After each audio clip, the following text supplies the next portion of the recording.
Edição do programa Insight pela sua rádio Pelotense, AM 620, a rádio que todo mundo ouve.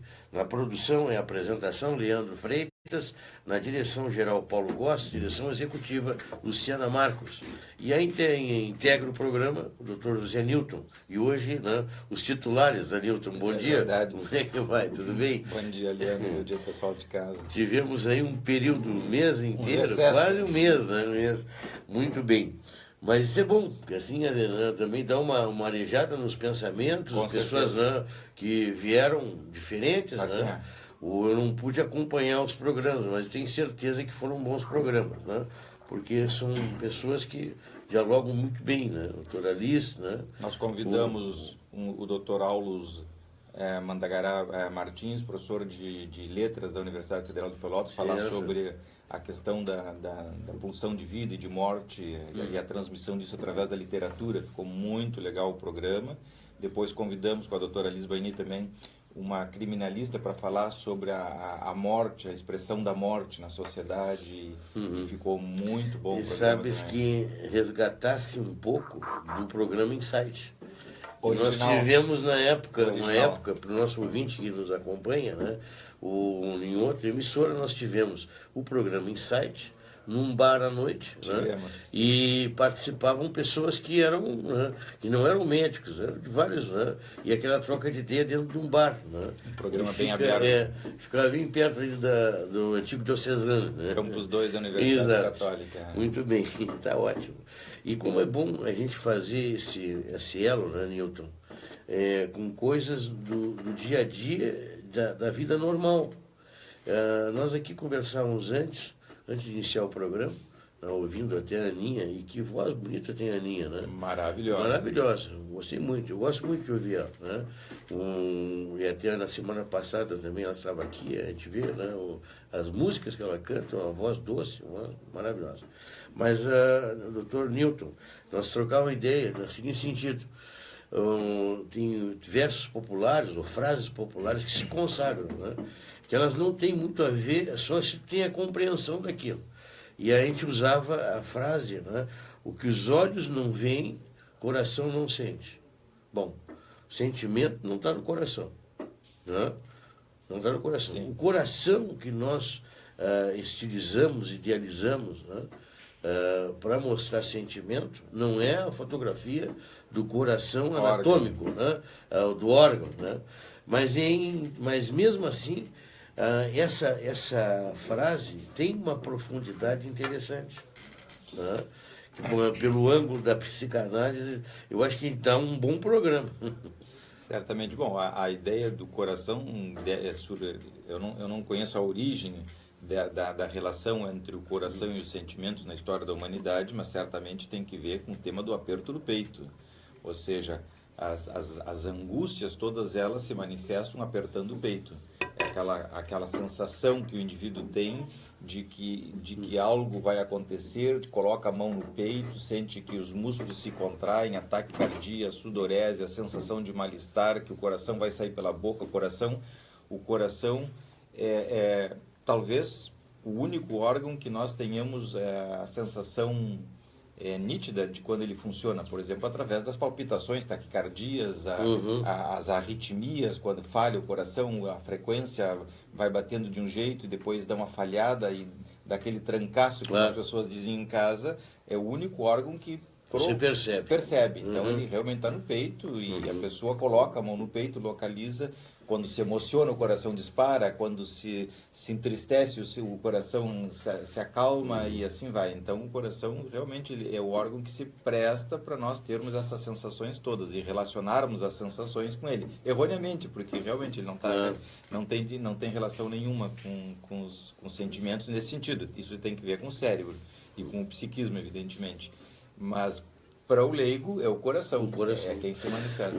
Aliás, se nós pegarmos a história do homem, né, nós tivemos o órgão fígado, né, como o mais importante em determinado período. Sim, nos romanos antigos o fígado era o que hoje para nós seria o coração, digamos assim.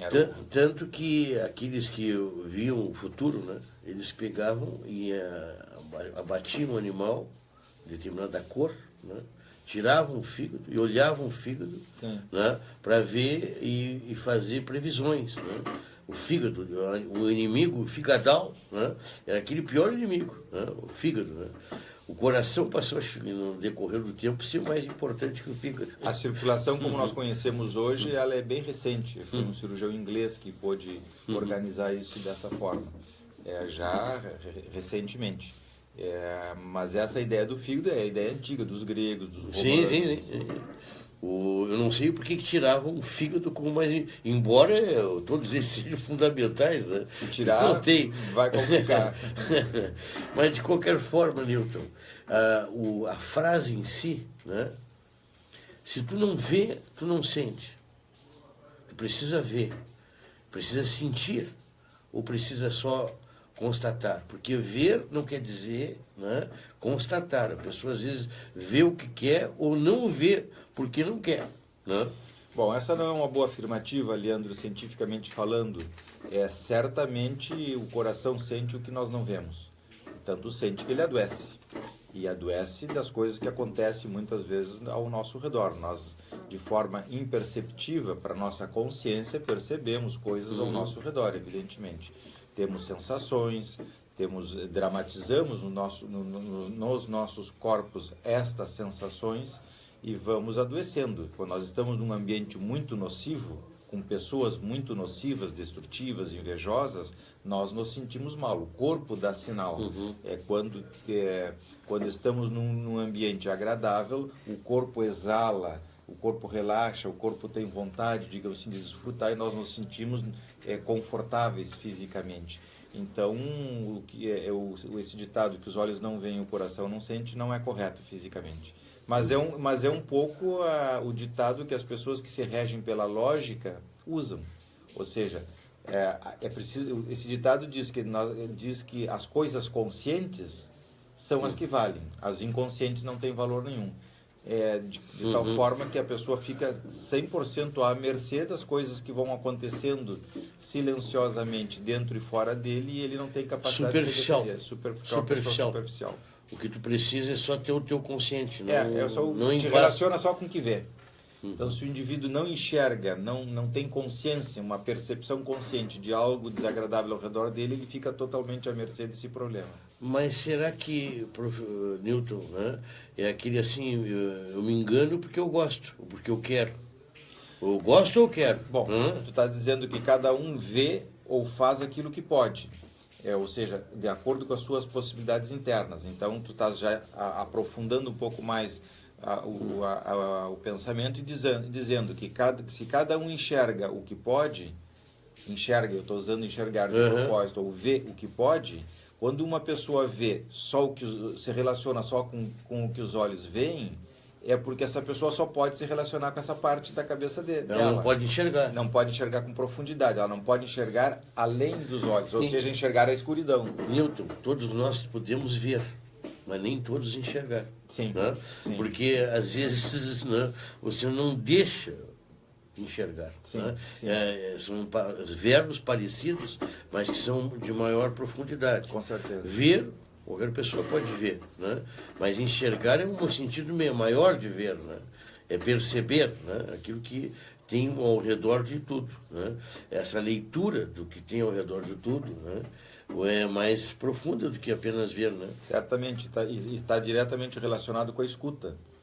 As pessoas que são surdas, de alguma forma, também terminam ficando cegas.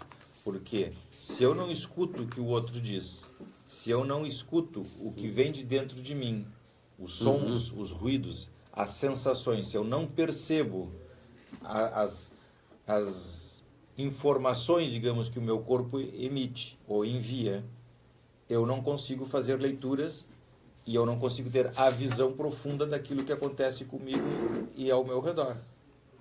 Então, da mesma forma que a pessoa não enxerga com profundidade, ela tampouco escuta ou se escuta com profundidade ou profundamente, porque ela está bloqueada, blindada.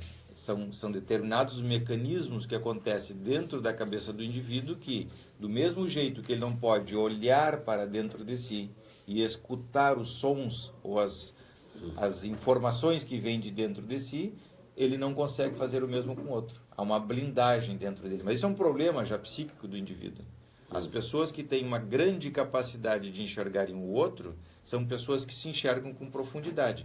Daí a ideia de que um terapeuta, por exemplo, um psicanalista, tem que ter uma saúde mental relativamente de acordo com a sua capacidade de enxergar. Ou seja, o que ele faz com os pacientes é mais ou menos o que ele faz consigo mesmo. A profundidade que o indivíduo tem de olhar para dentro de si, se examinar, se colocar em questionamento, duvidar das suas afirmações, escutar o outro com atenção, pensar naquilo que o outro está dizendo e a partir dali formular uma interpretação, etc., é a mesma capacidade que ele vai colocar em prática junto com o paciente. Isso vale para as pessoas em geral. Aqui nós estamos dando uma utilidade técnica e uma versão técnica e ao mesmo tempo todo um treinamento, etc., voltado para isso, teórico, prático. Mas as pessoas, em termos gerais, fazem o mesmo em casa. Pessoas muito sensíveis, muito corajosas, que conseguem olhar para dentro de si, se perceberem e se sentirem e que escutam os outros com profundidade e não tomam aquilo que os outros dizem como uma ofensa, uma ameaça ou uma tentativa de submissão, assim como uma reflexão que permite elas pensarem sobre a vida de uma forma mais profunda e complexa. São pessoas que têm uma capacidade de mergulharem dentro de si, consequentemente dentro dos outros, é muito grande. Então isso vai depender do psiquismo de cada um, do grau de saúde mental.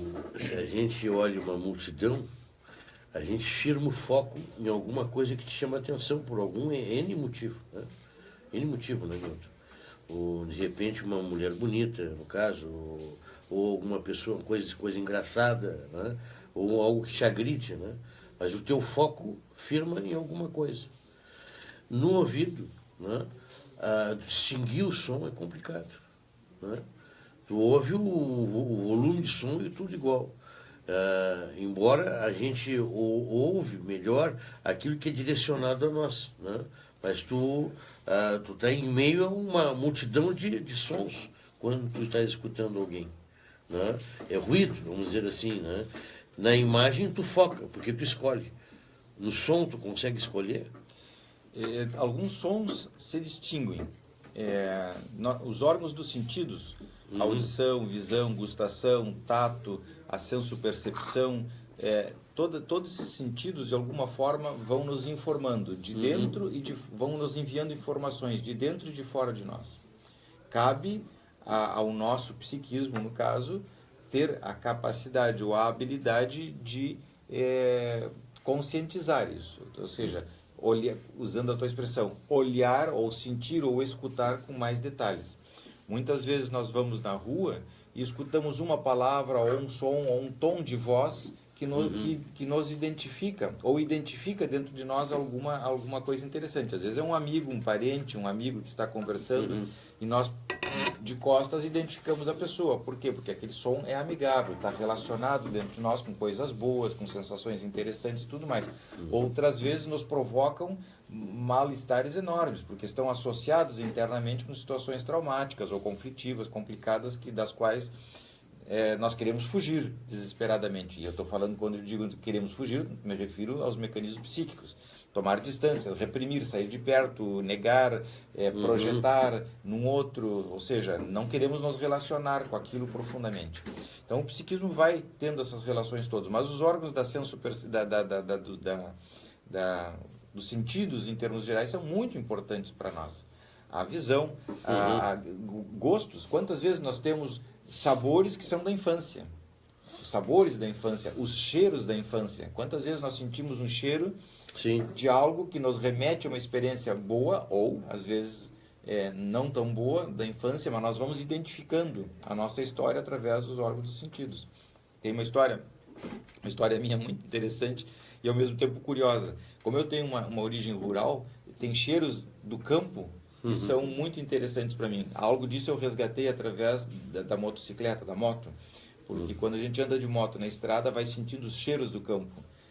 O florescer das árvores de manhã cedo, o cheiro da terra lavrada, o cheiro da lavoura de arroz, da flor do arroz, os ruídos, o barulho do rio, o cheiro dos bichos, inclusive os mortos, de alguma forma. Claro. Não, e até eu digo assim, Newton, às vezes, né, até tu não é tão ruralista, né, mas aquilo te faz bem. Tu vai para fora, né, tu respira, né, e tu percebe um mundo que, de certa maneira, te pertence. Bom, todos nós no Rio Grande do Sul temos um pouco essa questão da herança do êxodo rural. Todos nós somos produtos, de alguma forma, fora raras exceções, do êxodo rural. O Rio Grande do Sul, por excelência, nas grandes cidades, de repente São Paulo, Rio de Janeiro, Nova York, pega cidades grandes que não têm um grande contato com o campo, certamente aí encontraremos pessoas que não têm essa relação muito grande, que não identifica que esses barulhos ou esses cheiros, que para nós são perfumes, para eles serão cheiros, unicamente cheiros, alguns deles até desagradáveis. Por exemplo, o cheiro do diesel, ou da descarga do diesel, para mim é muito, muito gostoso. Às vezes eu sinto saudade do cheiro do diesel. O cheiro do suor do animal, eventualmente eu sinto saudade. Quando passa algum animal suando no verão, coisa assim, eu tenho a capacidade de destacar, de perceber numa rua ou caminhando na calçada que um animal passou por ali, porque aquele cheiro para mim é muito familiar. Ele se destaca, ele entra dentro de mim e acessa coisas da minha infância, evidentemente, que estão diretamente relacionadas com esses perfumes, digamos assim, que poderiam ser odores para outras pessoas. Mas isso vai da história de cada um. Da mesma forma que uma pessoa que nasceu e se criou numa cidade grande terá sinais, digamos assim, que são familiares, gostosos, hiper gostosos, que aparecerão ao longo da vida e ela vai identificar em silêncio. De repente não vai falar nada para ninguém, mas esses são os órgãos dos sentidos ativando lembranças que estão guardadas, as 7 chaves dentro da cabeça do indivíduo. O cheiro te remete à lembrança.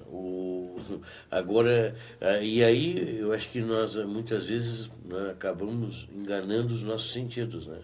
Que às vezes o aroma é uma coisa, né, mas aquilo é só uma perfumaria, porque não é aquilo, né? Um exemplo, tem comidas, né, que você bota lá um sabor, né?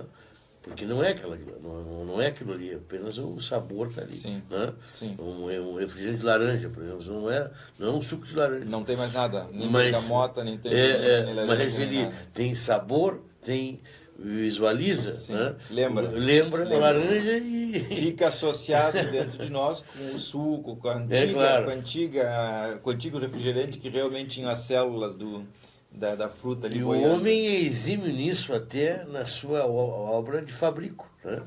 Ele transforma algo que não é aquilo, né? Mas que te ilude no teu aroma, né? No teu cheiro, visualizar e o sabor. Os laticínios é um exemplo disso. Os laticínios, o leite já não é mais leite, a manteiga já não é mais manteiga, o requeijão já não é mais requeijão. Então, a partir dessa leitura, Newton, né? Os nossos sentidos, eles podem nos enganar. E como nos enganam. Sim. Né? Bom, mas aí vai então, voltamos ao princípio do programa. A capacidade que nós temos de olhar para algo branco, associar com o leite materno ou com o leite que nós tomávamos quando crianças e que era gostoso, na mamadeira ou no copo, e as pessoas que estavam ao nosso redor e que nos alimentavam, e ao mesmo tempo termos a capacidade de discriminar e saber que aquilo que estão nos oferecendo agora não tem nada a ver com o do passado, é um outro produto. Sim, mas é isso que você tem essa percepção. Bom, porque senão você viu que ela é laranja, né?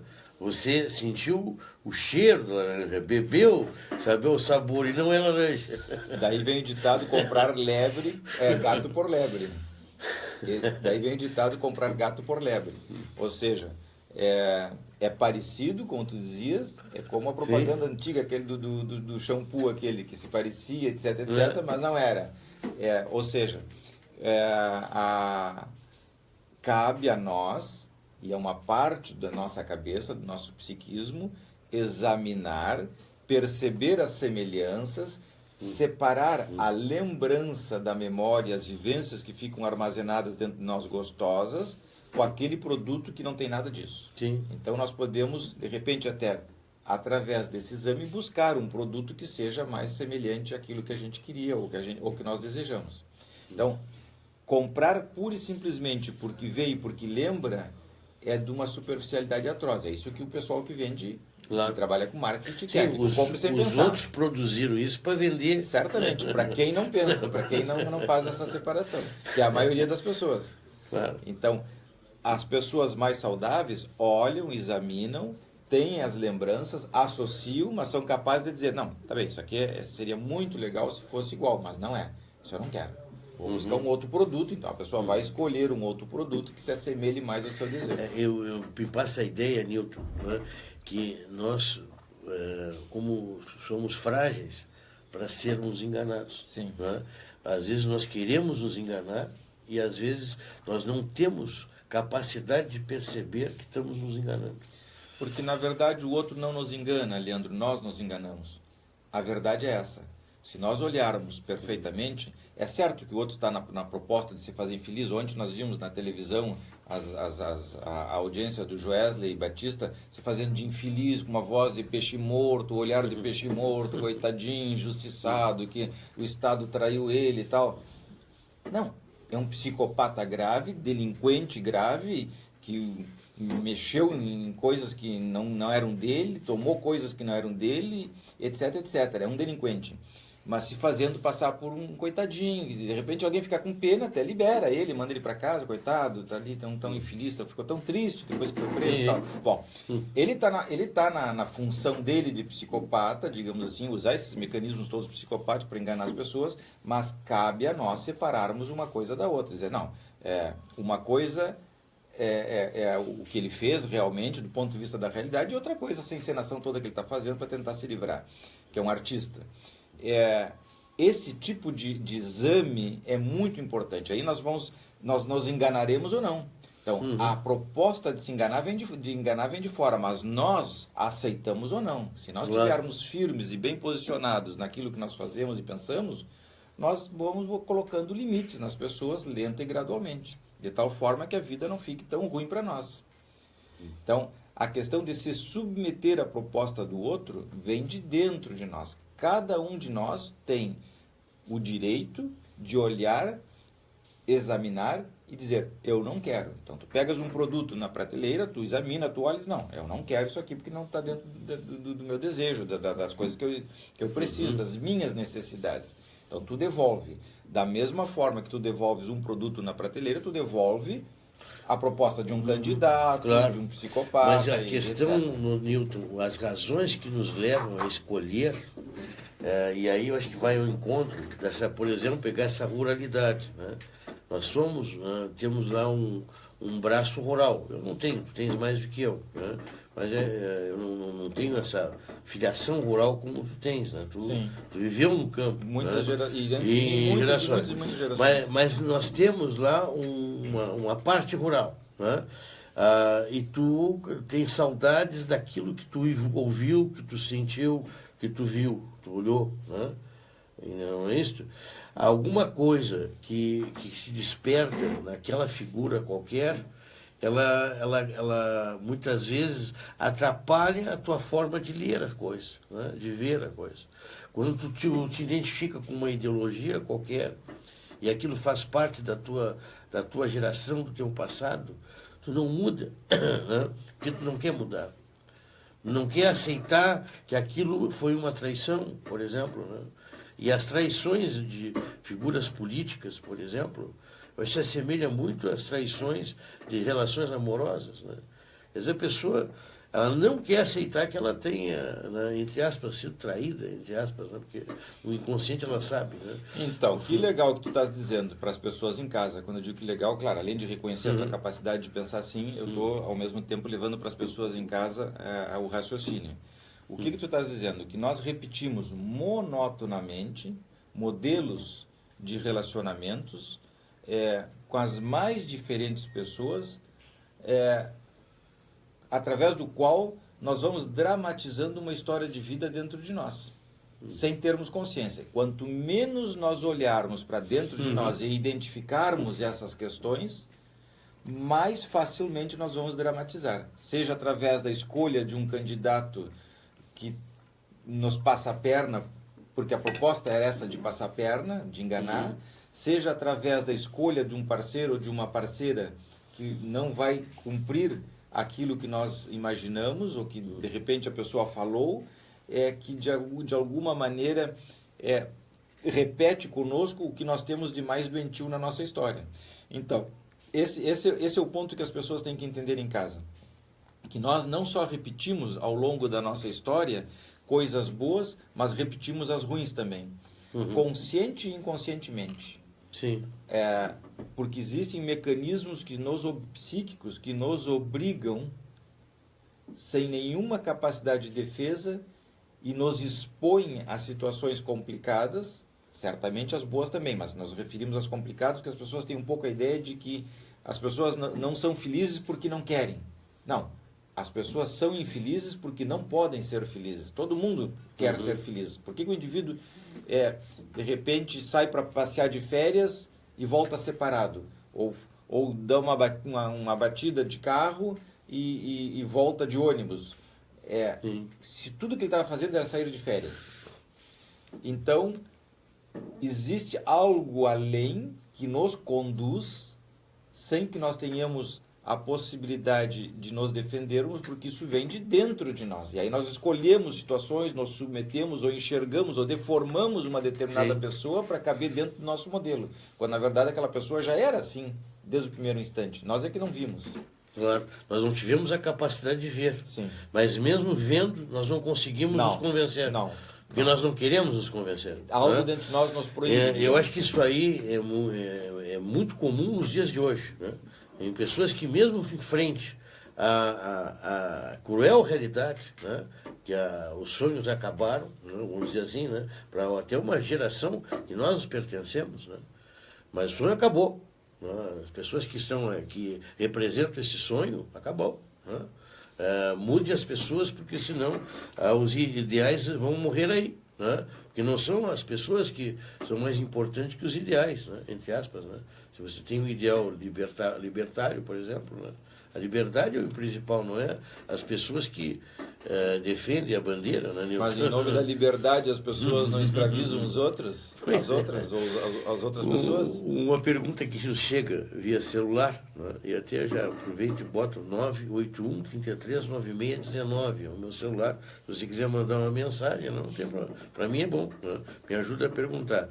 E a pessoa manda assim, mas doutor Newton, o poder da mídia televisiva é muito maior ou mais convincente do que nossas precárias bases de resistência. E aí os nossos sentidos. Deixa para falar sobre esse assunto depois do intervalo comercial. São 9h29. Nós vamos às mensagens, dando boas-vindas, né, ao de Piso Interiores, que passa a compor o nosso grupo de apoiadores. Da mesma maneira, a Panemil está conosco.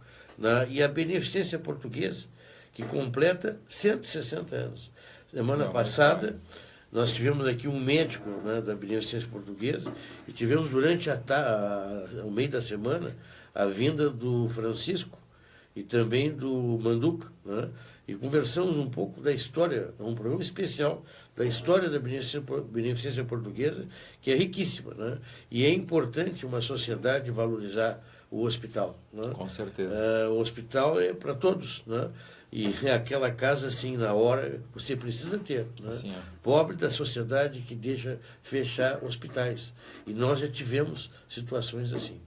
Né? Tanto aqui, Rio Grande, que nos ouve, né? Temos bastante ouvintes. É triste ver uma casa de saúde fechar. Vamos ao intervalo e já voltamos.